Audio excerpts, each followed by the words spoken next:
Hi friends, I'm Abby and welcome back to my channel. Today I'm going to be chatting through all of the books that I read in the month of November. And I would say November was a pretty good reading month. That it was a very busy month, but I did manage to read 8 books. And I feel pretty impressed with myself that I managed to get to 8 books and 3,064 pages. That is a very solid go at reading in a month where I was quite busy. I've done quite a little bit of travelling this month. I could put some clips in. So I went to both Canada and Turkey, which was a lot of fun, but very busy. And so I didn't do that much reading on either of those trips. So actually to have been able to achieve this amount of books, I feel is quite impressive. Out of the books that I read 5 fantasy books, 2 romances and 1 sci-fi, so a good mixture there. I had sort of 1 4.5 star, I'd say 1 like 4.25 star, 3 4 stars, 2 3.5 stars and 1 3 star, so all in the more positive side of things. I finished 1 series, I continued in 3 and I did start 2 new ones. So overall still continuing my series, but not quite as successful as I was in October with finishing things off. I have gone into my series spreadsheet now and like checked where I am with the series and like done some DNFing, done some arranging of things. And my total series on the go, including ones where I'm up to date, is 24. So that is in a good place. I'm quite happy with that. I do have quite a few where it's on me. I think about 16 of those it's on me and I need to finish them, so that is a bit higher than I would like. And there are still like a good few that I think I could finish before the end of the year, but there is like a big chunk now, like maybe 8 series where I need to restart them from the beginning before I could finish them. Series videos coming in the works. They'll come hopefully by the end of the year. I'll do my 2022 update on my series. So in the month of November, I was taking part in the Once Upon a Readathon. I did both Hannah Blackwell's normal TBR game conjoined with the Readathon prompts, and I think I did really well. I think I actually managed to do everything. I think I managed to do all of my books that were on my TBR for the TBR game, or if I didn't do the exact book that I said, I think I managed to fulfill all of the prompts. And then I also succeeded in the Readathon and I did finish that as well, doing all 5 stages. I don't think I hit every single prompt, but you didn't have to, but I did hit all 5 stages. So I was very successful. I feel very accomplished because I was on a roll, succeeding with things. Diving into the books, I think we'll just do it in chronological order because I was looking at the books and trying to like put them into like categories, and I literally just could not think of any categories. The brain was obviously not functioning in terms of like categorizing books, so we're just going to do chronological order. So I started off the month by reading The Hope of Elantris. Throughout like the month of October, I planned to do like a weekend readathon and do mini TBR Star Hop, which was created by Stephanie's Bookverse, except it didn't really work out that way, and I ended up like taking the whole month to do this mini TBR Star Hop. And so by the time I got to the end, I was like, this game just needs to end already. So I read The Hope of Elantris, I think on like the 1st of November, just to finish off that game, and that was like 25 pages. This is a very short story in the Elantris universe, sort of like seeing one of the scenes from Elantris from another character's point of view. I didn't feel like it was really that necessary. Like I don't feel as though I gained a lot from it. Like I thought it was fine, but I don't feel like it really added to my like Cosmere knowledge, or like I didn't see loads and loads of value in it. Like I don't feel as though you have to read it to say that you've read everything of the Cosmere, because it didn't seem like there was loads of point in it, but it was fine. Like I think I gave it the 3 stars. Like I didn't think it was bad, I just didn't really see the point in it. Like I was ambivalent towards it. Ambivalent. You have to read Elantris before you read this, because it will spoil like quite a lot of the ending for Elantris. So if you really like Elantris and you really like that world, then go for it.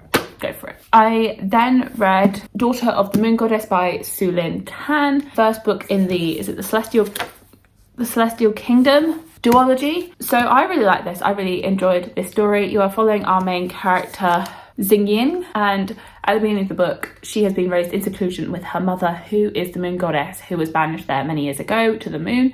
And at the beginning of the book she has to flee the moon where she has been brought up, and ends up in the Celestial Kingdom, where she sort of goes into hiding hiding her identity from the Empire, and sort of integrates herself into the society there. And you're following her and her relationships with the Crown Prince and other members of the Royal Guard. I'd say it has a lot of elements that are quite common in fantasy stories that I typically enjoy. I enjoyed the world building, I enjoyed our characters. I'll say that a lot of time passes, so sometimes it feels as though you are really glazing over quite a lot of this, not glazing over, but like you're going through the story very, very quickly. And I probably would have quite liked to go into a little bit more detail maybe on some scenes so that I could really connect to the characters and connect to what was going on. But I still really, really enjoy this. I think this is more like my sort of 4.25 star book. I don't think it was quite 5 stars, but I had a lot of fun with it. Like, I really like these characters. I liked the world. I liked the twists and turns that we went through. I don't think it did anything extremely groundbreaking, but I was really engaged in the story and engaged with what was happening and racing, I guess, through the events of this story and seeing how it was all going to unfold. And it just felt very like a classic fantasy, I'd say. Like, you have different quests, you have different magical artifacts and magical creatures and things that I really like to read about. I have bought the second book and I'm hoping to read that in December and finish off this duology. I really hope that that second book lives up to this first book. Then read Artificial Condition by Martha Wells, the second book in the Murderbot diaries.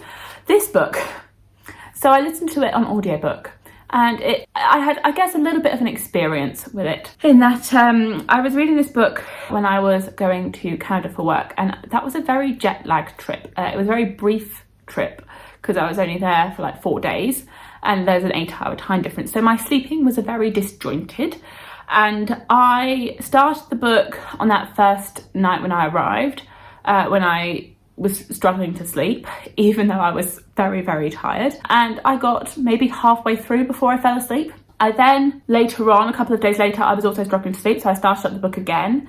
And I think I started it from like that midway point, and I got and I think I'm not even sure if I really made it to the end or not. Like, there was definitely something in that like second half that I missed, but I definitely heard the ending.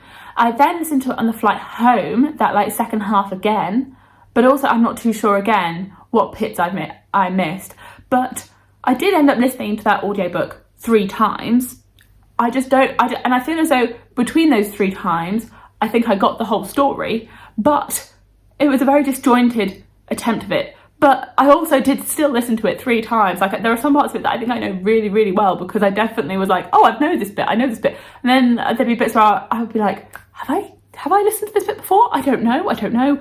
So a bit of a weird experience with it, but I do feel like I've read it because I've read it 3 times. But I guess not the best way to experience a story, but I think it worked out really well. So I definitely enjoyed this. I enjoyed the characters that were introduced in this novella. I don't think this is like one of my favourite series that I'm reading currently, but I do enjoy like the novella format of it and how quick and easy it is to like intersperse them in. And I think it worked out really well for something that I could just dip into when I was very, very sleep deprived. It was like the perfect book for that time in my life. And in this, you're following Murderbot, and this is the continuation from the first book. You've got some introductions of some new characters. You have a sort of new mission and I guess some new groups of characters to get introduced in. And definitely intrigued to see where it's going to go next. So we'll be continuing on at some point. I'm quite enjoying listening to them, and I know that they are all unscripted, so very easy for me to get my hands on. The other book that came with me to Canada that I read physically was Longshadow by Olivia Atwater. So this one was my plain read, there and back. And this is the 3rd book in the Regency Fairy Tales series. So I've already read the first 2, and this is the 3rd and final one. And in this one, you're following Abigail Wilder, and she is one of the characters that we're introduced to in the first book, and she's sort of being raised by the characters from the first book, and you're following her. Abigail has magical abilities, and at this time, ladies are being murdered across London, and she is interested in trying to figure out what is going on before more people are murdered, and trying to figure out how both fairies or the real world are linked to these crimes. And she comes into contact with another character called Mercy, who is the love interest for this one. And I did find their relationship to be really, really cute. I was also interested and intrigued by the murder mystery aspect of this, and seeing how she deals with that and society's expectations of her as a female in Regency era England. So I do think this was a good conclusion to the sort of Regency fairy tales series, and I have really enjoyed reading these this year and seeing sort of the fun side of combining elements of Regency romance with fairy tale elements. I then read Take a Hint, Dani Brown by Talia Hibbert. The second book, although I am sort of counting these as standalones in the Brown Sisters series, so there are 3 of them. I have read Chloe Brown quite a while ago now, but I recently picked up Take a Hint, Dani Brown. In this you're following Danica, and she is a teacher at this school, and Zafir, who is the security guard at this school.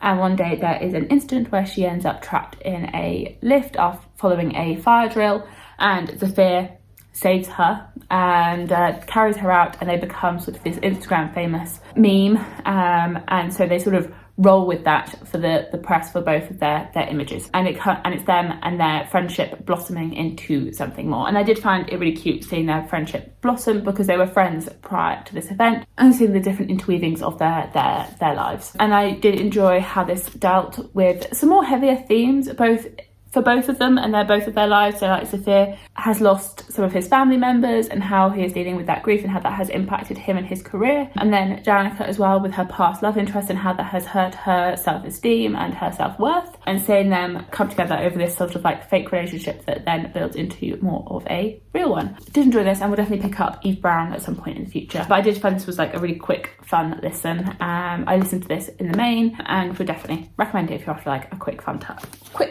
romantic book. I then went a little bit rogue for my TBR, because I think everything to date so far has been on my TBR, and I think the ones after this are on my TBR, but I just really felt like reading this. It just called to me, and I was like, just do it, Abby, just do it. You could just read that, it's fine. Like just ignore the TBR. It fits for some prompts on a readathon, so why don't you just read it? So I read A Shadow in the Ember by Jennifer L. Armentrout, the first book so this is like the 4th book in the From Blood and Ash universe, but the first book is sort of like the prequel series. So I'm still counting this as like a From Blood and Ash novel. So it's been a little while since I read anything in the From Blood and Ash universe. So I read the first 3 books in that world, and I was severely disappointed in the 3rd book, Crown of Gilded Bones. And so I have been very hesitant to pick up anything else in that world, but I really liked this. I really enjoyed this one. I was like hooked. I was intrigued. I was invested in our characters. I liked the world. I was like, oh no, I'm enjoying this. Like, oh dear, this might mean I'm gonna have to continue with the series because I'm enjoying this. And I was really invested in this, and I feel like this was a very strong book. And I think it maybe worked out in my favour that I had left quite a gap between reading those 3 books in the From Blood and Ash series and this one. Like, I think it's been maybe a year and a half, and so I had a bit of a distance between them, and I think because of that I wasn't really like comparing them so much, because obviously this is set in the same world but with different characters, because this is set prior to those events, like a few hundred years prior to those events. I think there is definitely some comparisons between the main characters and their personalities, that there is definitely some similarities there, but I think I had enough of a distance that I wasn't always comparing them. The good things about this, I enjoyed the plot, I enjoyed our characters, I enjoyed the romantic tension between the characters. I think overall I enjoyed the world and like the lore that we have here, but I do think it's clunky. I do think that it is overly complicated for what it is, that there are lots of different creatures which I haven't quite pieced together how everything all links, and I'm just sort of rolling with it because I don't think I'm really here for the fantasy elements. I'm here more for like the romantic tension, and I think that was done well. So I will just overlook that the world building is a little bit clunky. She definitely still has this use of character that is asking lots of questions and sort of this lazy world building where the world is given to you through answering these questions. And I'm just like, oh, we've got question time again. Here come question. That for me is a little bit lazy. Like maybe it would work better if she had 2 perspectives, and then you were reading from a character that didn't know so much and then a character that did, and you'd have that in their subconscious instead of having this question time the whole time. So that would be like my biggest critique of it. But overall, I was really engaged with this, and now I feel like I'm going to have to continue on in this world. I think although this does end on a cliffhanger, which I feel is like traditional for Jennifer L. Armentrout, I still think I'm going to give it a bit of time before I read the next one. I think that's The War of Two Queens, so going back into the core series. Definitely will continue now with this because I did enjoy this, but a bit of a surprise for the month, but I really was craving some like fantasy romance. I then buddy read Engines of Empire by R.S. Ford with Stephanie from Stephanie's Bookverse. So this one is the start in a fantasy trilogy. So in this one you are following a family who are part of these guilds, and so in this world it is split, so you have one country where all of our characters are, and then there's this rift that splits the world, and then this other country, and these countries have been at war for thousands of years, and now they don't really communicate because of this rift that's between them. And so you are following this family and these three children. So you have Connell, who is sent off to the war, to the front, to gain military understanding. You are following Tyrita, who is a sorceress, and she is sent off to one of the islands where the magical resources that fuel the empire are harvested, so sort of learning about that. And then also Fullerin, who is a talented sort of mechanic, and he ends up acting as a guide for an emissary from the opposing empire, and things go a little bit awry for him. So you're following these children in this world as things start to fall apart, and there's this like rising revolution. I think with this book, it's very fast paced. It's very, very fast paced, action all the way through. So it does keep you engaged because you're like always turning the pages to see what was going to happen next. But I think it also meant that I wasn't overly invested in our characters, and that I was just like, okay, I don't really care about you because we're just racing through the events that are happening to you. And although I liked the multiple perspectives, because I like that element where you're jumping between different perspectives and then you're always intrigued to get back to the next one, I also I wasn't really attached to any of them, and some of their decisions were just so frustrating. That a lot of the decisions felt like very YA character decisions that you're just sort of shaking your head at. And although this is a very adult book in some ways, the characters, it felt a little YA, to me at least. Maybe in that they're all quite naive, that they're making decisions that sort of really show their age and show their naivety. Which maybe does get improved in the rest of the series, I don't know, that they grow. And I think there is definitely growth that is seen through this, that I could see that they were developing as they were confronted by these situations. But I don't feel like it was fast enough. So I feel a little bit conflicted with this. That I don't think it did anything bad, but I also don't feel attached to it, that I think I really wanted to like it maybe more than I did. That I think I wanted this to be like a 4.5 stars, that I think I really hoped that I was going to really gel with it. And a lot of the themes I think I should have gelled with. Like on paper, I feel as though this book should have really worked for me, but it fell flat. And I think I'm still trying to figure out exactly why it fell flat and why it didn't quite work for me in the way that I wanted it to. One, I'm going to keep working on, because I do think the world building's interesting. And I do think like the magic is interesting, but there's just something that was missing for me. So I'm unsure if I'm going to continue with this series or not, and where I'm going to stand with it. Maybe I will decide when the second book comes out and see what reviews are like for that. And seeing what people think. And then I ended the month with Bands of Mourning by Brandon Sanderson, the third book in Mistborn Era 2. So I know a lot of people might have read Lost Metal in November, but I'm still playing catch up, and I read Bands of Mourning. I really like this one. I don't think it's definitely not my favourite Sanderson, but I am enjoying it. I do think it is quite fun, and I definitely liked where things started going, especially in the second half. The first half I was like, okay, I'm intrigued. And then I got to the second half, I was like, okay, I'm very intrigued now. There are some things which I was a bit like, really? Really? This is what's happening? I was like, where does this come from? And I feel as though I want to know more about the implications of everything that's explored in here, and like where this all leads to. I did start watching like some videos on YouTube on like Shadows of Self and Bands of Mourning and Cosmere implications, but then I realised that those were spoilery for me, so I had to stop watching because they were like, and now we're going to talk about the Rhythm of War, and I was like, no, I sort of want a Cosmere implications for when this book was published, not with everything's published right now. Maybe I need to find myself a video from like 2016 or whatever from when this was published, because videos that are getting published today have things that are too spoilery for me. But yes, I do really like seeing some of the characters from Miss Ball Era 1 coming back and seeing them. I do like some of the developments that we got in this and some of the introductions of other characters and the twists, especially towards the end, I really liked. And some of the scenes that we got at the end of this where I was like, oh, I like this. I am a little bit confused, I think, with some of the magic system and where it's got to. Now I'm like, wait, so you're doing this, and that all links to this, then that creates that. Like, some of that is confusing me a little bit. I'm sort of just rolling with it. I'm just accepting it. I don't think I've quite got all of the logic, but I'm just accepting it. I'm just like, okay, fine. That means you can do that. Okay, cool. Yeah, so all the linking with like allomancy and Furukmi and hemorrhagy, like I feel as though my brain hasn't quite got around everything to do with that and the different powers that they can each give you, and if you're combining them, how that quite all works together. And I think part of my brain really wants to try and like understand like everything to do with it, but it just isn't. So now I'm just sort of just trying to roll with it and just be like, okay, you're telling me this is what it does, so we're just going to go with that. I did like the Hoyd spotting.